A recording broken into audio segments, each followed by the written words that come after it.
This is Neil Patrick Harris. I am usually talking like this because I am announcing in front of a large audience at an award show. But today I am telling you that you should support indie podcasters. For example, Mike's Daily Podcast. Unlike other shows that you see all over iTunes and Stitcher, he doesn't pay for advertising. Nor has he ever won an award, and I have never announced him until this. How do I keep talking at this level? I'm about to go hoarse. I'm extremely talented. I play a straight man better than most straight men do, even though I am gay. Thank you. I'm Neil Patrick Harris. This show is clean, pretty much. Mike's Daily Podcast. Episode 829. Hello, it's Mike Matthews broadcasting from the last place on earth located somewhere in Podcastro Valley, California. Today it's the return of the much-loved feature, News Random, where we look at some interesting news stories. Plus we hear from Madame Rootabega, Valentino, and Bison Bentley.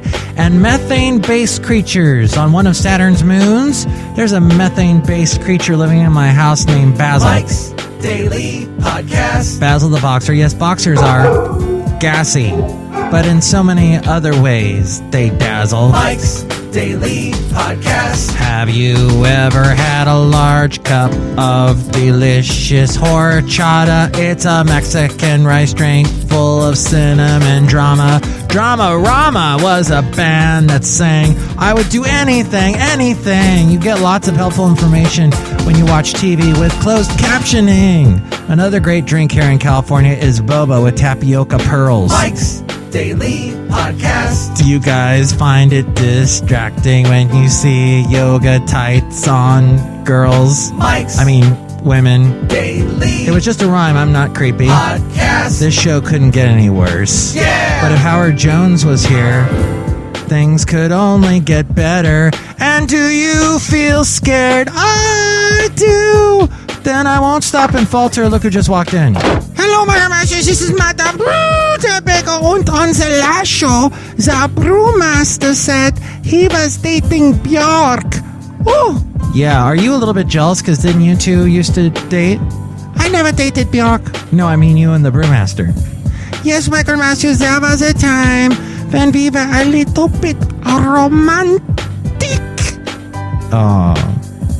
And happily that time has passed because I was also a bit creepy. It's true, Michael Masu. And Benita said that she got her hair done by Carole King. So a lot of interesting things happened on last show. And look who else just walked in. Hello, dear Mike. This is Valentino, the parking attendant. And this is Bison Bentley. Do you know that? Michael, what the heck? You were talking about papusas at one point on a previous show, and now it's horchata. When are you going to stop drinking drinks from other countries and drink something from right here in the USA? Teapotty Express. Yeah, Mike, why don't you drink some tea? Show that you're a real American. Do you know that? Tea is from so many other countries other than America. I mean, you guys, think of something a little bit more American. Like Coke or something. Mike, how dare you mention that name? Those people are evil. They're evil? Well, I know that, but they're evil, huh? Yeah, Mike, they made Santa Claus, and he's the devil. Do you know that? It's true. Yeah, actually, Santa Claus. But why am I talking about this Christmas trivia? We're so past that. We're in March now, for crying out. It's the first day of March. Yeah, Neil Patrick Harris introduced the show. New things are afoot. Award shows are over with, right? Done. No more of that. So it's a whole new part of our life. It's almost spring, which means soon women will be back wearing their yoga tights again. I know on the East Coast they're not because it's a little bit cold and they would get the frostbite.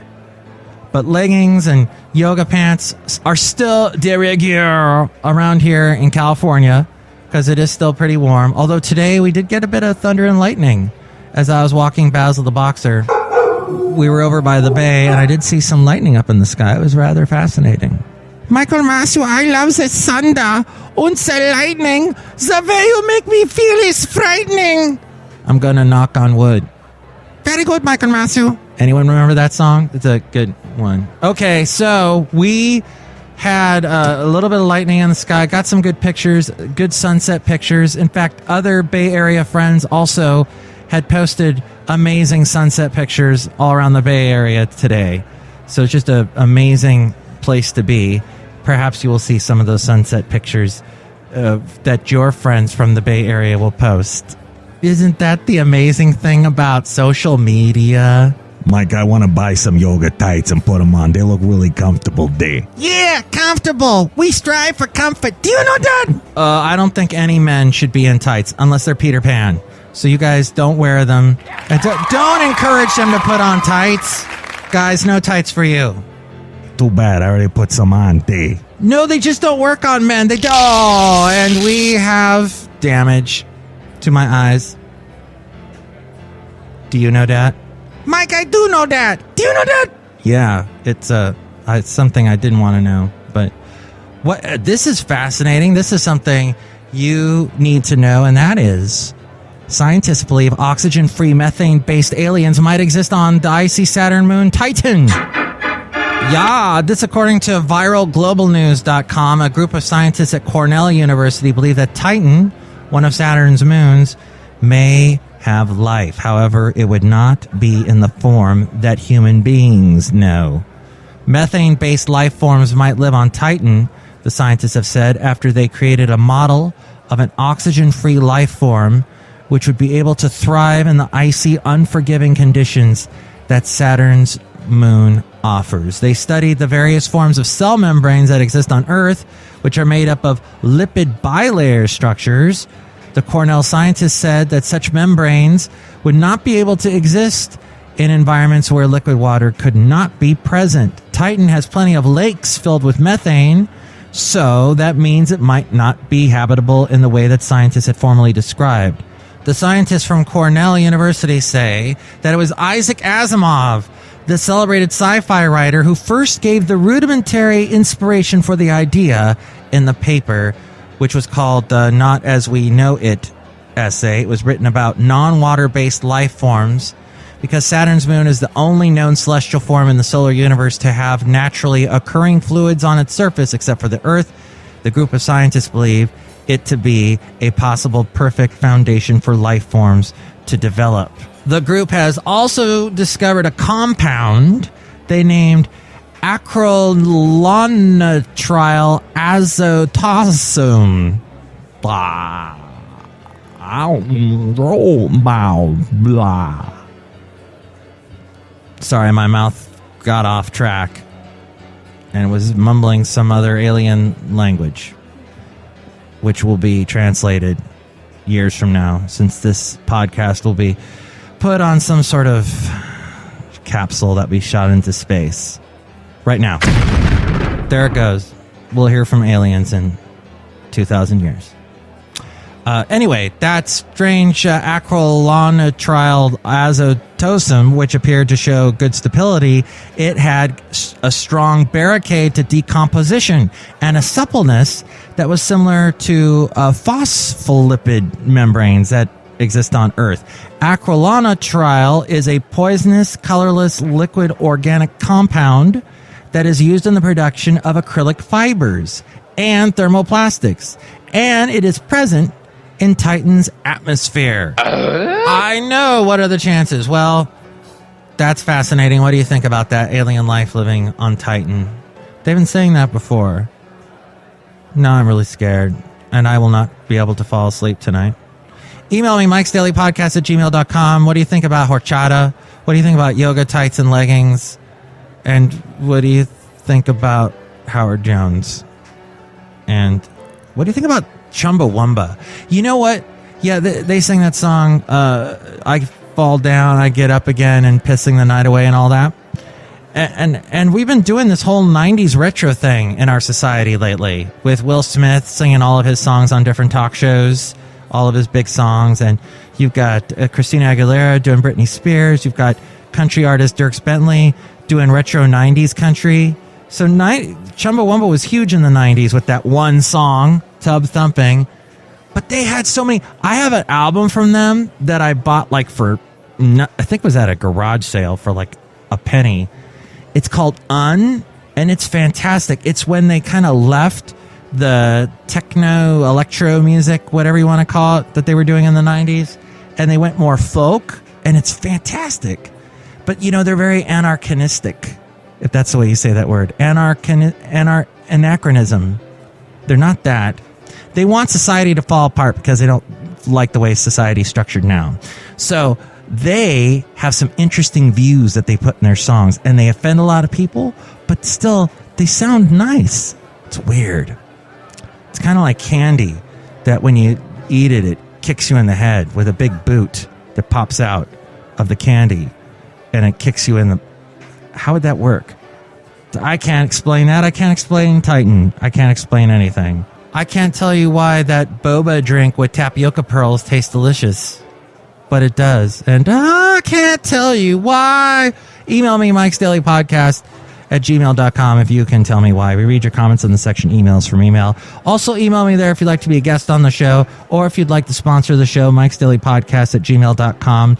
We also have the website, MIKEs-DAILY-PODCAST.com, where we have links to where to listen to the show in iTunes. Comment on the show and rate the show. If you do that, more people find out about us.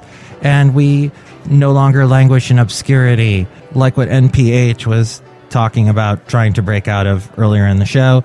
We're also on YouTube, SoundCloud, TuneIn, and the TuneIn Radio app. We're on Stitcher, Podomatic, Mixcloud, and Spreaker. And you can share this show on Facebook, like the Facebook page when I post oh, my gosh, we're almost at 100 likes, too. We're at one more like, and we're at 100. Be that person to kick us into the triple digits. Like the Facebook page. And when I post a new show, share that with your friends, and more people will find out about us that way. The link to that at MIKES-DAILY-PODCAST.com, as well as the link to where to find us on Twitter, Instagram, Yelp, and Tumblr. And we also have the Amazon link. If you're going to buy anything on Amazon, go through MIKES-DAILY-PODCAST.com first, and then click on that Amazon link and buy whatever it is. And if you do that, that helps us out. That gives us some support if Amazon's feeling generous. You can also read the blog, see the daily podcast picture, and hear all my past interviews there at MIKES-DAILY-PODCAST.com. News random. News to you that is randomly pursued.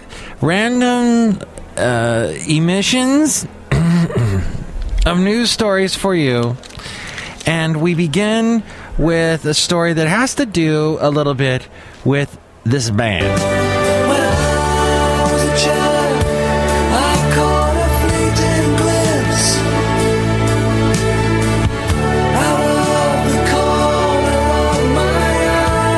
That'd be Pink Floyd.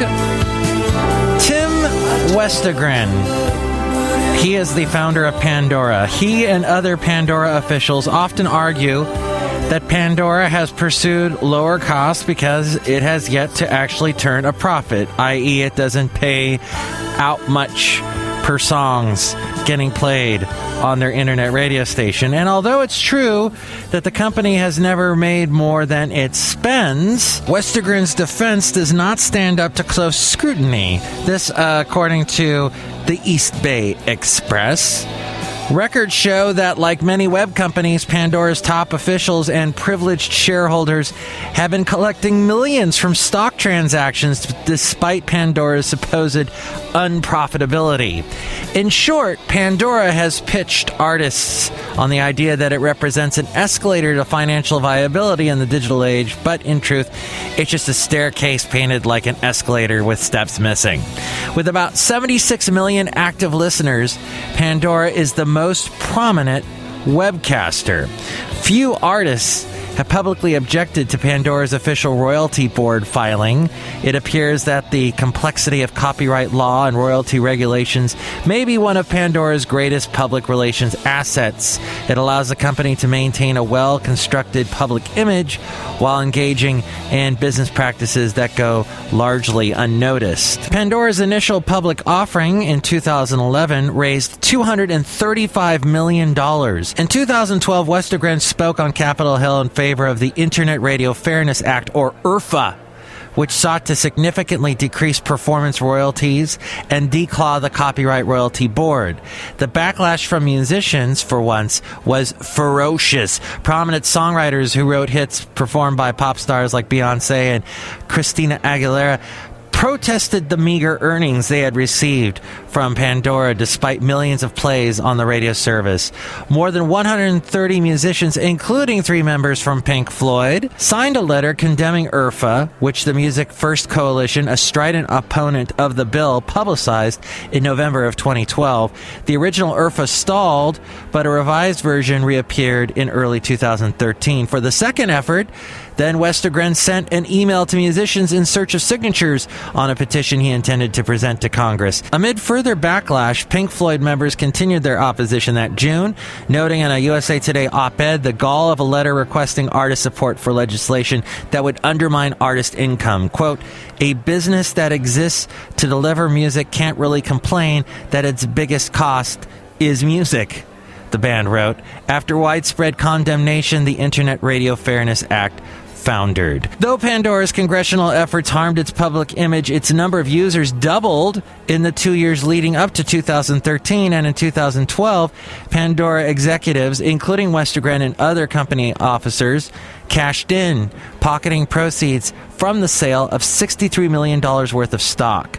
According to Pandora's reported financial disclosures, company executives also collected tens of millions of dollars from stock in the first 6 months of 2014.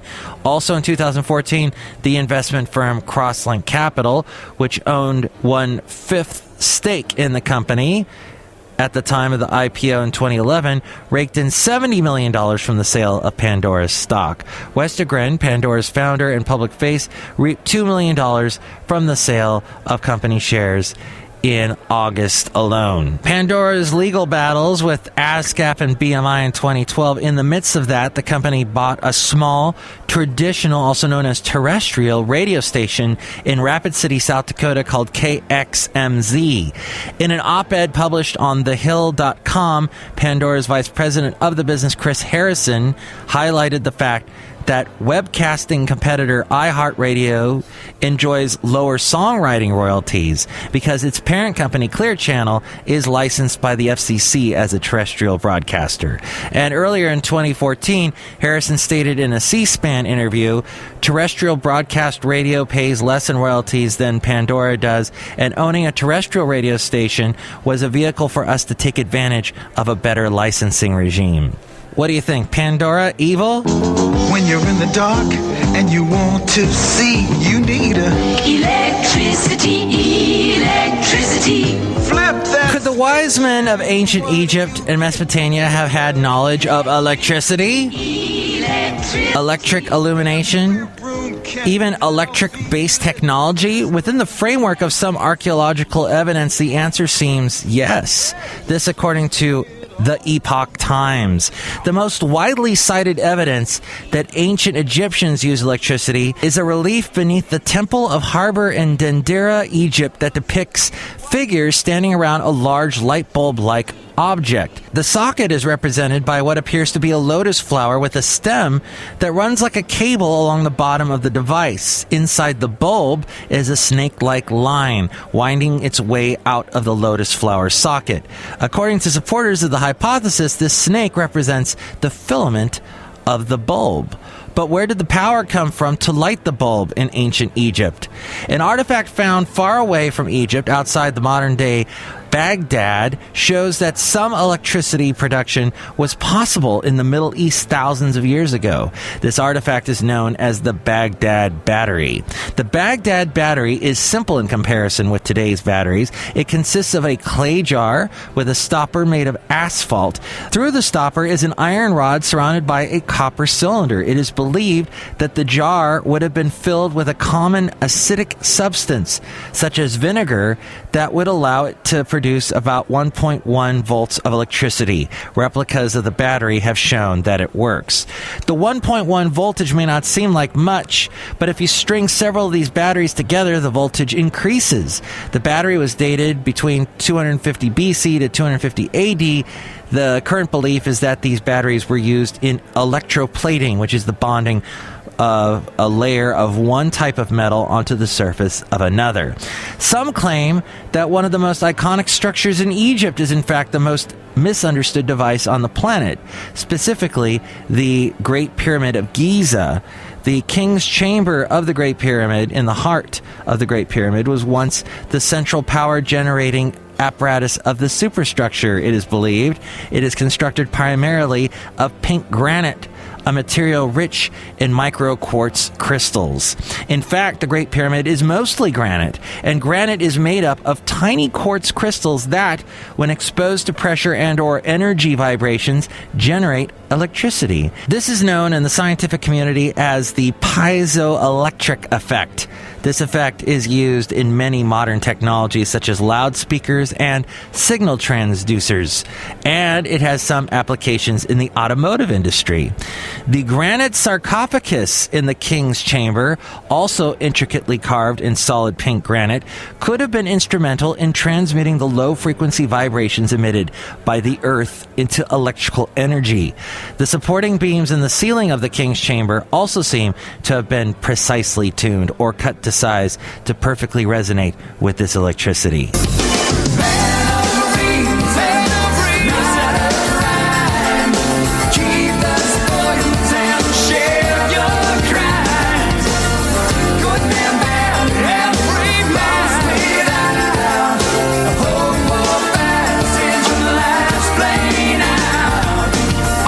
Planes.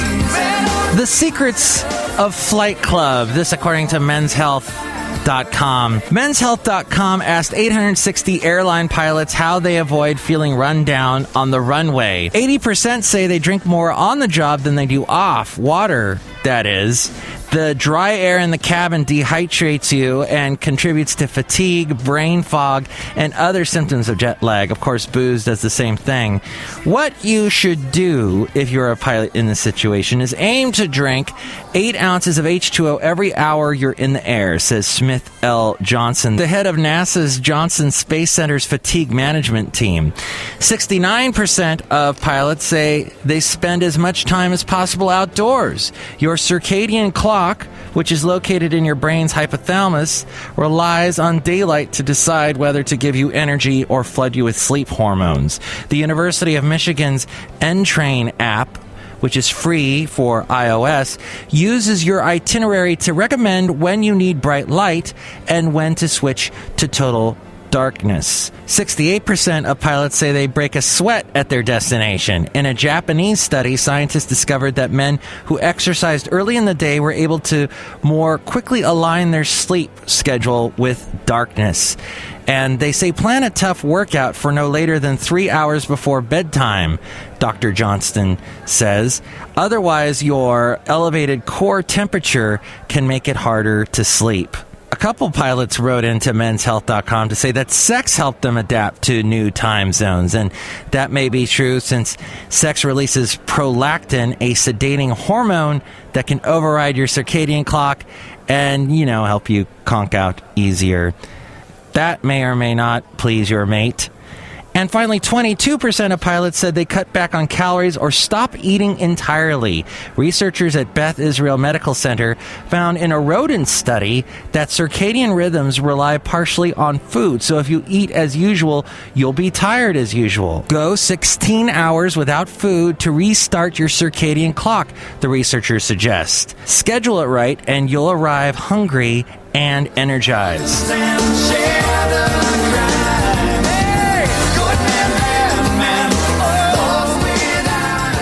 Oh, the late Kevin Gilbert and Toy Matinee. As we go outside of the last place on earth where we bring you Mike's Daily Podcast somewhere in Podcaster Valley, California, Kevin had a hand in writing the song All I Wanna Do Is Have Some Fun with Sheryl Crow.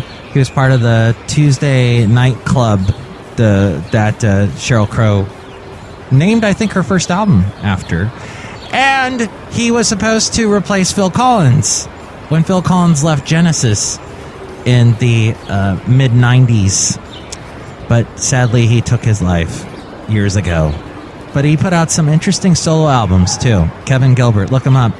And then Patrick Leonard, who was in that band with him, produced all the big albums for Madonna, like in the 80s and early 90s. And I think he also created another toy matinee type band called Third Matinee, which featured Richard Page, the lead singer of Mr. Floyd the Floorman's favorite band. Well, he likes them and Yaz and their album, The Upstairs at Eric's. So he's got some impeccable taste, you can say. And here's today's podcast picture. And the picture is a drawing with the lady that we found out yesterday had her hair done by Carole King, Benita the Rodeo Queen. Thanks, Mike, yeah. And in the cartoon, we talk about how I'm a rodeo queen. Yeah, and we don't cover Carole King, though. Don't talk about that. No, it's a shame. Yeah. You know, she was in a couple episodes of Gilmore Girls. Mike, what is it that, like, you don't know and, like, you don't talk about? That's a good question. Next show, we're going to find a very fascinating interview taking place on this show. Yes, the segment Into an Interview with two people that I have been waiting a long time to talk to on this show. I'm so excited to have the lovely Lupe and the dashing Joey Muller of the Berkeley band Mullerette on the next segment of Into an Interview here on Mike's Daily Podcast. They have some great music. We'll hear it. It's unbelievably addictive. Plus, we'll hear from Shelley Shuhart, Floyd the Floorman, and John Deere the Engineer. Mike's Daily Podcast is written and produced and performed by Mike Matthews. His podcast is super easy to find. Download or listen to his show and read his blog at MIKEs-DAILY-PODCAST.com. Email Mike now at MIKES-DAILY-PODCAST@gmail.com. See you tomorrow. Bye!